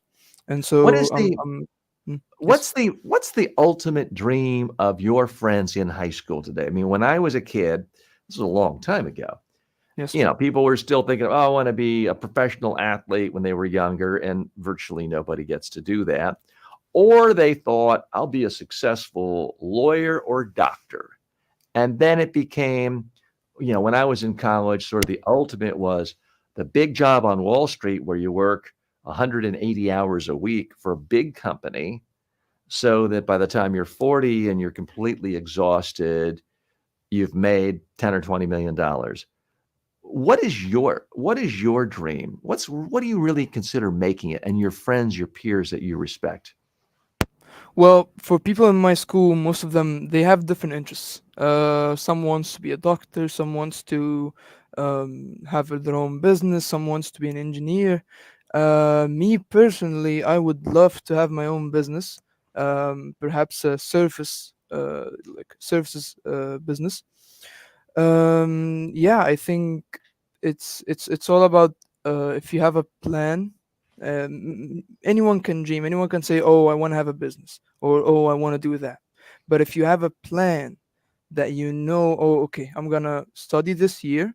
I'm gonna get this grade in order to go to this college." If you have a plan, I think you might actually achieve that goal. Mhm. Because so some people in my school have like a goal. I want to be a doctor, but they're failing. and some say, okay, I wanna be an engineer, and they're actually focusing on studying in order to get the degree in order to become an engineer. So yeah. And forgive me if I'm wrong, but you already have a business, don't you? You have your own editing business. Yes. So that's fantastic. I mean, that to me, that's what's so exciting about being young today. When I was your age, I mean, I had all sorts of lofty ambitions, but as far as what I was doing in high school and summers in college, it was, one summer it was pulling slime off the top of a pond for minimum wage. Hmm. One summer it was working at an amusement park, standing around at a store, making, I think, $2 an hour, something, really, it wasn't just because of inflation. Even back then, it was virtually no money. So it is an exciting time to be a young person. Very much appreciate you stopping by and saying hello, and looking Thank you. forward to working together and seeing some of the fruits of your editing expertise. Absolutely. Let's switch gears and talk to Shreya. And then what I am going to do is not talk about Amazon influencer, but I'm actually going to make some Amazon influencer videos today. Okay. Shreya, did you want to join us or have anything else to say? Yes, I have another question. Yes. Am I audible, by the way? What's that? Is my voice audible? Just It's a wanted to little confirm. bit hard to hear. If you wouldn't mind speaking up, how far away are you from your microphone? Oh, I'm so sorry. Is this all right? That's better, much better. Thank you. Okay, that's cool. So, my question was related to the previous question I've asked. So, every human has ups and downs in their life. So, as you mentioned earlier, that even you had a few ups and downs in your career. So, how Mm. did you, in terms of financial part, how did you manage? Or my question was, how did you deal with your failures? Um, also with money related kind of, like for example, where I am right now, I don't have much money bank balance in my account right now because I'm not very good at my career point at the moment. So how did you deal when you were younger, and how did Mhm. you get out of it? I'm sorry I'm unable to put this question more Sure. properly, but I will get better. Okay. I want you to stay in the room, but I'm just going to go full screen a moment because I have talked about this before, but not lately. I'll just be candid with you. So, how do you really cope with setbacks, financial failures? You have big dreams for yourself. You think of yourself as creative, but sometimes everything turns to nothing. I mean, I was a relatively old man. I was 39 years old, and I woke up one day and I had maybe $400 in the bank. I was living in a flop house in Queens, New York, next to the airport. It was loud and noisy. And I'd had yet another big failure. I'd had syndicated TV show go bust. I'd had a syndicated talk radio show go bust. I'd spent the previous 2 years running an internet company that was aggregating news and commentary with celebrities. And I had all these great visions of being a dot-com billionaire. And the whole internet bubble burst. This was almost a quarter of a century ago. And at that point, my family had no financial means to support me. I hadn't made money in 2 years. And now my big dream of huge media mogul success, poof, what do you do? And at that point, I was lucky in the sense that I had no safety net. I had to really start from scratch.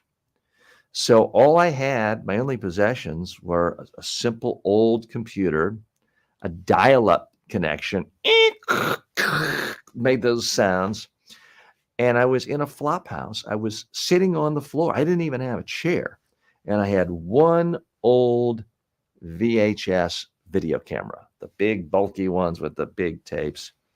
And I said, I got to make a living. My family can't support me.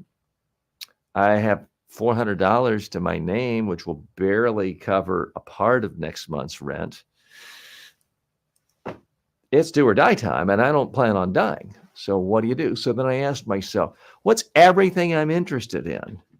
Well, I like talking about politics, and I like hosting shows. I mean, this long list of things I was interested in and pretty good at.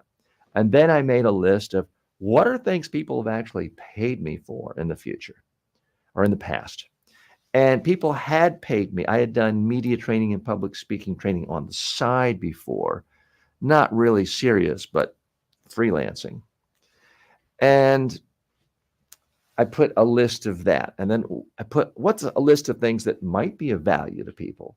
Now, this was before YouTube, anything like that. And I thought, well, I could make a video interview with people and make a video press release and put that online. And you could download the video after 10 minutes and watch it. And I thought I could make an audio interview with people because I had interviewing skills. And I'll do that and download it. So I had all these great ideas, and I put up a website, and I listed about 10 different services I could do. And I just spent 18 hours a day sending emails, occasional phone call, trying to get business. And I didn't have any distractions. I mean, there was no social media, really. I don't even think Facebook is around yet. I didn't have to worry about going out to dates and dinner. I had no money, didn't have a family yet. So I could just focus. And I did things like newsletters, started a website. So it forced me to focus. And the only thing I could make money on, or the thing I could make money on that wasn't just a minimum wage job, was doing a full day of public speaking training or media training. So that's what I focused on. And I only made $10,000 in the first year working full time, which in New York City is way sub-poverty wages, even though it was 25 years ago. But by toiling away and refining what I was doing and getting better at marketing, learning, trying to meet with anyone and everyone, and then gradually scratching off things that didn't work. I stopped doing the video interviews. It was too early. There was no YouTube. It was too hard. I scratched off doing audio press releases. It was too early. It was too hard. So every month I would scratch one thing off the things I offered till I got down to really one thing: communication skills, training workshops for a day in person. And in the second year, it took off. And then the income went substantially higher to the point where it was more than I made getting a job anyplace. And it's been not up dramatically every year, but for the most part up. And certainly the trend lines have been up ever since. So that's what I did, is I had to really ask myself, not just what do I like doing, not just what am I good at, what are people willing to pay for? And only when I focused on that and eliminated the other things was I able to create something. And here's the thing that surprises people. When I first started, I thought, I've done media training and public speaking training before. That's old hat. I've done that before. It's not that interesting.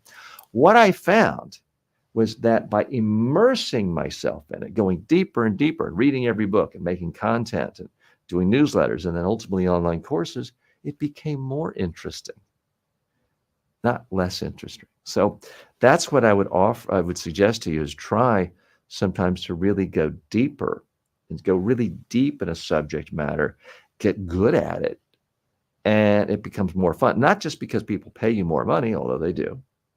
It just becomes fun to really become an expert on something. And I have entire courses on how to be an expert, how to make money as an expert.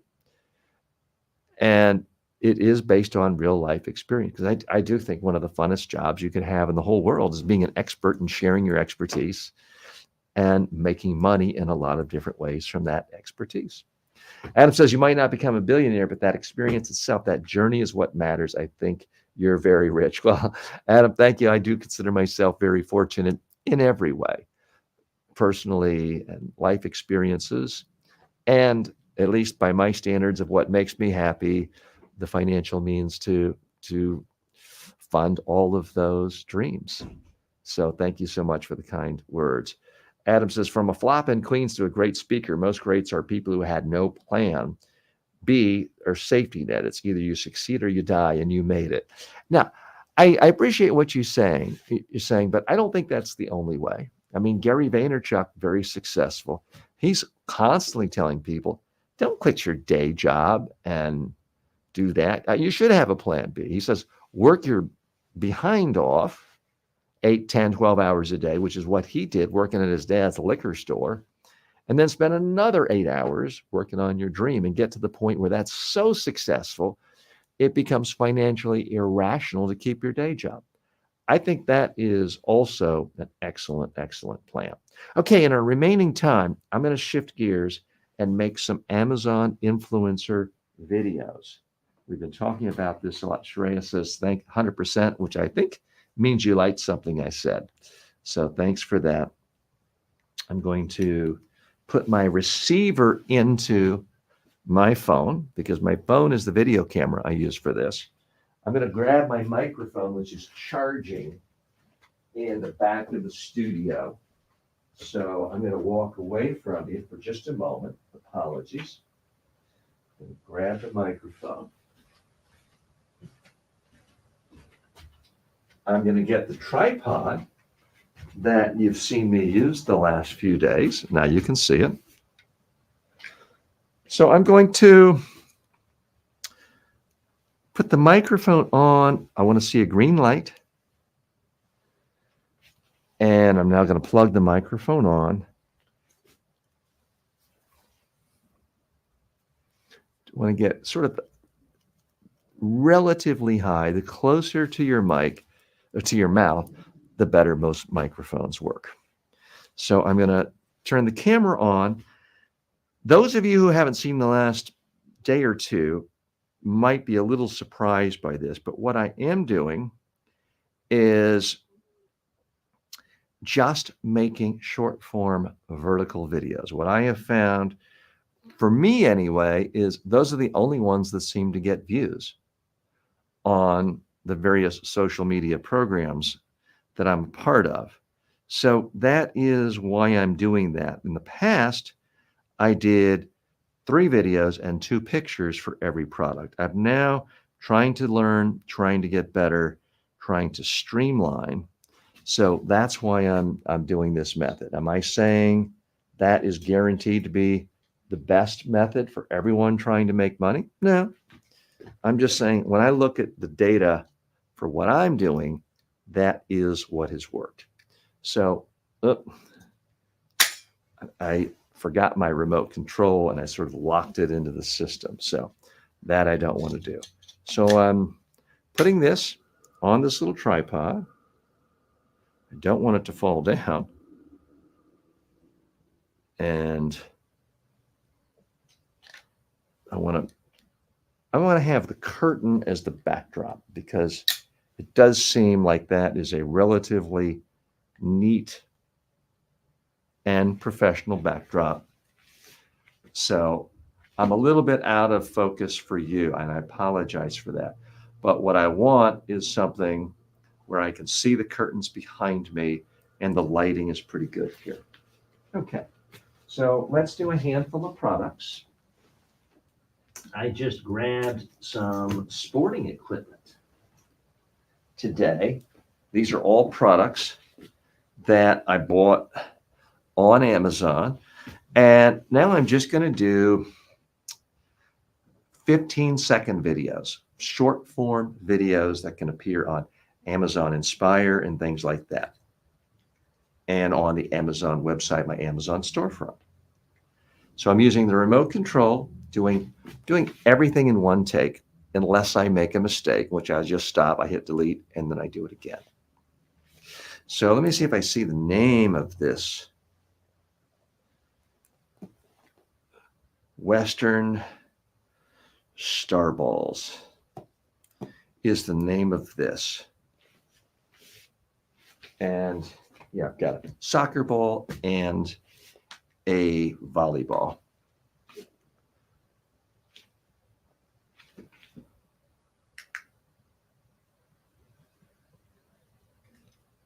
Oh, I've got to turn on the remote control.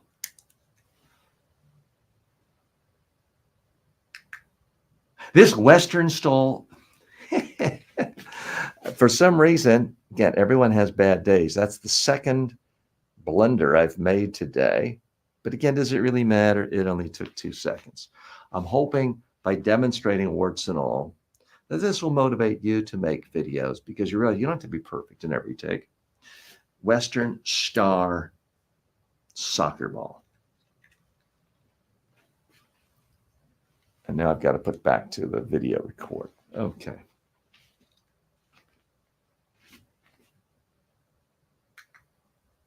This Western Star soccer ball gets the job done. My daughter has used this for years. It's durable, it's fun, and it's a great way to enjoy the sport. So I'm not a huge soccer fan, so I don't want to hold myself out as one. I'm just trying to give a little flavor for a product. So if someone does watch it, they learn a little more about me, and I would get a commission. Run Leaps volleyball.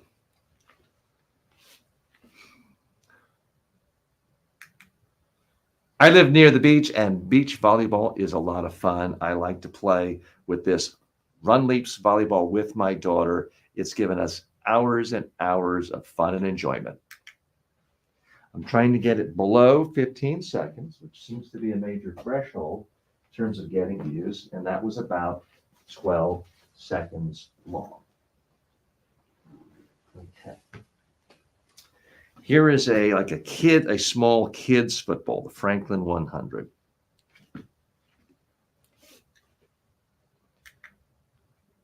My daughter's only 10, and this is a great starter football. It's smaller, it fits little hands, it's durable, and it's a great way to just toss around in the backyard and have fun.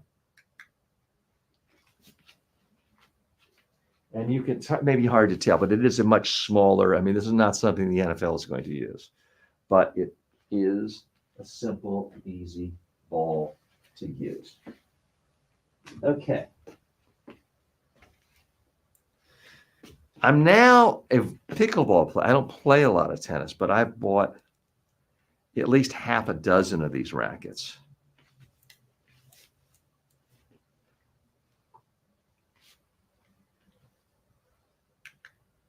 Head is a tennis brand I've trusted my entire life.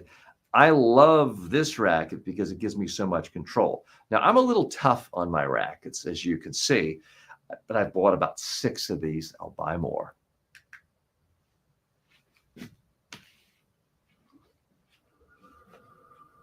Okay.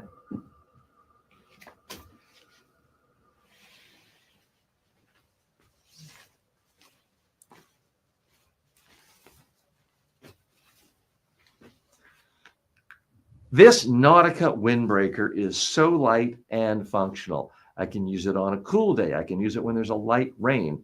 It's been a part of my wardrobe for many years, and I hope to have it even longer.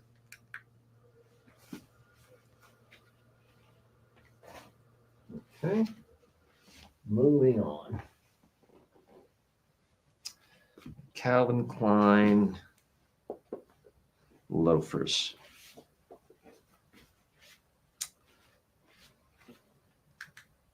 I love my Calvin Klein loafers. It's fancier than wearing Crocs to an important event, but I can just slip them on. It's still easy and convenient and still is elegant.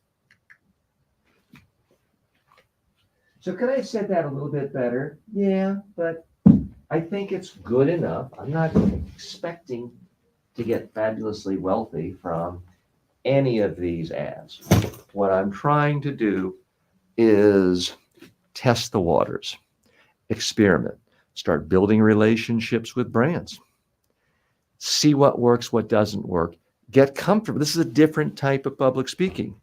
Pitching a product is different than conducting a training or doing an online course. It's all a little bit different. So that's a part of why I'm doing this and why I would recommend that you experiment. Even if you don't want to be promoting particular product. First of all, don't promote any product you don't actually like or use. I am only promoting products I like and use.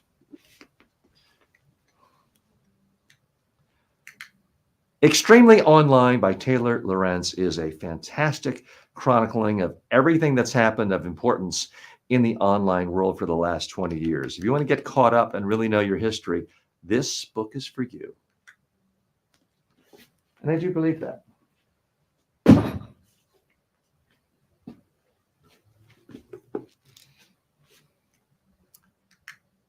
Tiny Habits by BJ Fogg. This is the guy who's trained so many of the masterminds of Silicon Valley. If you want to know what is programming all of our brains right now, you need to go to the source, BJ Fogg. Absolutely true.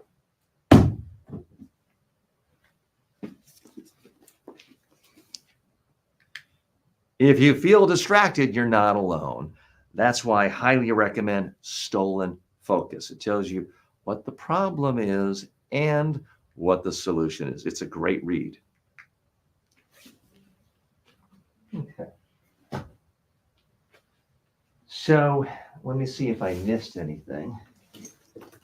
And okay, so the bag is empty. So maybe I didn't do 10 items there, but probably came pretty close to it. What I'm hoping to demonstrate for you there is this doesn't have to be rocket science. This doesn't have to be Madison Avenue structuring things with tremendous complexity. You know, there was a book written in the 1980s called 30 Seconds, and it was about an entire year spent by an ad agency to make a single 30-second commercial. And you could do it that way, but you don't have to. So I spent less time making 10 commercials there than what people spent figuring out the coffee order for a production, doing one-day shoot for that commercial that ended up with being footage that no one ever saw. So you can put as much time or as little time into a lot of video productions for ads, and it doesn't necessarily correlate to sales. My particular strategy here is that I'm trying to create a lot of volume so I can test things to really see where the signals are. That's what it's about. Dick, I'm about to sign off because I've got to head into a pitch meeting, which is, by the way, one of the reasons why I think I'm good at helping people give pitch presentations is I actively give pitch presentations regularly each week. But I do want to say hello to you. Thanks so much for stopping by. Any quick comments or thoughts on your end today? What is the meaning by pitch? What are you telling about it? I'm sorry, the audio is slightly less clear today. It was a little bit garbled. Do you mind saying something again? What do you mean by pitch presentation? Oh, when I say a pitch presentation, that's when it's not just a talk to someone. It's not a speech or a general speech. It's not about just telling someone everything you know about a subject. It's typically a term used in the business world where a services company is trying to get new business. So they are talking to another outside company and they're pitching their services saying, here's what we do, please hire us and give us money. That's, in a nutshell, what a pitch meeting is. So it's a type of speech. It's a type of presentation with a specific outcome in mind. You want the person who hears your talk to then hire you, or you want them to recommend to their organization or their boss or to someone, we should hire these people. So that's a very specific type of presentation. And essentially, if you're in a job interview, they don't call it a pitch presentation, but essentially it is a pitch presentation. If you go on a job interview, you are pitching yourself to this prospective employer and you want a specific outcome. You want them to hire you and give you money. So even though you're a student, if you ever go on a job interview, you are essentially giving a pitch presentation. Make sense? Oh, your mic is off. I want to give you the I final word. understood. Yeah, go ahead. Any I other want to thoughts ask you have? you, every day you come for 3 hours live, so it's only 2 hours today. Yes. So are you going to continue after this, or you are going to exit this altogether? This is probably going to be it for today. But I hope to be Okay, live tomorrow for 3 hours and the next day. Now, quick okay, program note. Next week, I'm probably going to be off because I got to spend a lot of time building more of the infrastructure and the websites and the strategy working with my team. And it's frankly hard to do that stuff when I am doing 3 hours live, because with a 3 hour live, there's also prep time. I got to put on makeup, and I don't walk around the streets of Florida where I live in a suit and tie because it's hot and tropical. So I come here in the morning. I've got to set the studio, turn all the lights on, put on makeup, test everything. So there's kind of like an hour prep there. And then I do the 3 hours. And then there's things like I have to upload the video to the cloud, to Google Drive, so that my editing team in other countries can do it. So after that, my brain is a little fried in terms of really doing important strategic work. So that's why next week I'll probably be off. But again, what I'm hoping to do is to be able to get in the discipline of starting right at 9, going to noon, 5 days a week, other than holidays, days when I'm traveling vacation. So tomorrow, I'm going to try to start at 9 a.m. Eastern Time. We were a little bit late today, trying to build up that discipline to really start it right on time. I want to thank everyone for joining me today. And Shreya, yes, I live in South Florida. I live in Delray Beach, Florida, which is a part of the Palm Beach County. So I'm a part of the larger South Florida, Miami, Fort Lauderdale, Palm Beach area. So it's a lot of fun being here, easy to exercise and stay fit because it's easy to go for a walk on the beach every day, as I try to do. And for any of you, and I say this right in my description, any of you are ever in South Florida, let me know. I'll buy you the first cup of coffee. So let me know. All right. Thanks so much, everyone. I appreciate it. Please don't forget to like the video, subscribe, tell your friends about this, share the videos, and leave comments and questions. Thanks so much. See you next time.